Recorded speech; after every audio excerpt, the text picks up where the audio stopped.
অলিয়ন কেমন খাইতেছো?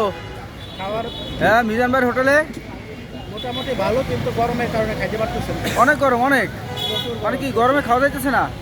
কারণ কি? প্রচুর গরম। গরুর মাংস খাইলে এমনিতেই গরম লাগে। হ্যাঁ তাছাড়া ভাত বেশি একটা ভালো না।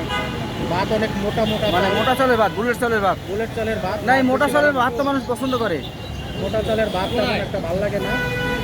আর গরুর মাংস যে রান্না করছে, গরুর মাংসটা ভালো, বেশি একটা ভালো না। আবার সেজে নাই না, সেদ্ধ হয় নাই। না, ভালো মতো সেদ্ধ হয় নাই। মোটামুটি বলা চলে যে খাবারটা 100-র ভিতরে 30 পাইছে। ও ঠিক আছে। তাই। তো সবাই তো বলতেছে খুব ভালো।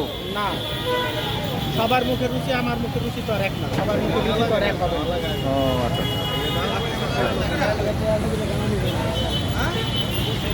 তাহলে নেক্সট টাইমে কি আবার কি খাইতে আসবে এখানে? না না, আর জীবনে না। আর জীবনে না, মাপ চাই, আর জীবনে না, শেষ।